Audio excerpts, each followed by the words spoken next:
পাহাড়ে দিন দিন বাড়ছে ডেঙ্গু রোগীর সংখ্যা। এ নিয়ে রাঙ্গামাটি থেকে জানিয়েছেন সহকর্মী জিয়াউল হক। পার্বত্য জেলার রাঙ্গামাটিতে ম্যালেরিয়ার প্রকোপ থাকলেও ডেঙ্গুর সেরকম প্রকোপ আসলে দেখা যায়নি।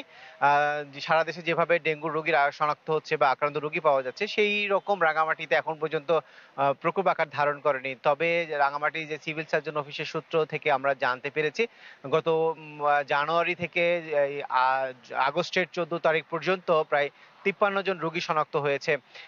তবে গত ১৪ দিনে রাঙ্গামাটি জেনারেল হাসপাতালে ১৪ জন রোগী শনাক্তর খবর আমাদের জানিয়েছেন রাঙ্গামাটির জেনারেল হাসপাতালের আবাসিক চিকিৎসক ডক্টর শওকত আকবর।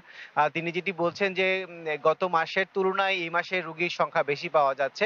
তার অন্যতম কারণ যেটি বলছেন যে চট্টগ্রামে যেভাবে রোগী আক্রান্ত হচ্ছে, সেই কারণে এখানকার যে চাকরিজীবী যে মানুষজন রয়েছে অথবা অন্যান্য মানুষজন চট্টগ্রামে যাতায়াত করার কারণে এই রোগীর সংখ্যা বাড়তে পারে বলে তিনি ধারণা করছেন।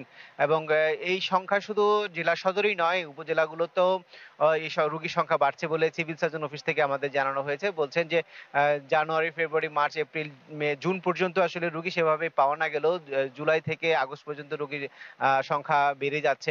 এদিকে এই ম্যালেরিয়ার বা ডেঙ্গুর যাতে প্রকোপ না বাড়ে, সেইজন্য পৌরসভার পক্ষ থেকে বিভিন্ন জায়গায় মশা নিধক কর্মসূচি তারা পালন করছে। বিভিন্ন এলাকায় মশা বাহিত রোগ যাতে না ছড়ায়, সেজন্য বিভিন্ন রকম তারা প্রচারণা চালাচ্ছেন।